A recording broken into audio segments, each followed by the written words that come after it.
જન્મદિવસ નિમિત્તે અમદાવાદમાં રક્તદાન કેમ્પનું આયોજન કરવામાં આવ્યું છે। રક્તદાન શિબિરમાં ભાગ લેવા અત્યાર સુધીમાં 1.42 લાખથી વધુ લોકોએ નોંધણી કરાવી છે। ઉપરાંત સ્થળ પર પણ નોંધણી કરાવી લોકો રક્તદાન કરવા માટે ઉમટી રહ્યા છે। રાજ્યભરમાં 208 બ્લડ બેંકો, શાળાઓ, કોલેજો અને પ્રાથમિક આરોગ્ય કેન્દ્રો ખાતે રક્તદાન શિબિરનું આયોજન કરવામાં આવ્યું।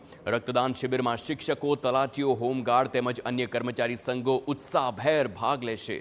રાજ્યભરમાં અત્યાર સુધીમાં 34,000 બોટલ રક્તનો રેકોર્ડ તૂટે તેવી શક્યતા છે। અમે અમદાવાદ શહેર પશ્ચિમ ટ્રાફિક હોમગાર્ડ તરીકે ફરજ બજાવીએ છીએ અને આવતીકાલે આપણા માનનીય વડાપ્રધાન શ્રી નરેન્દ્રભાઈ મોદી સાહેબનો જન્મદિવસ છે। એના અંતર્ગત અમે સ્વૈચ્છિક રક્તદાન એ મહાદાન છે, એના અનુસંધાને અમે સ્વૈચ્છિક રક્તદાન કરવા આવ્યા છીએ। અમે 150 થી 180 માણસ આવ્યા છીએ। એમાંથી જેટલાનું લઈ શકાય એવું હોય એ તમામ સ્વૈચ્છિક રીતે રક્તદાન કરશે।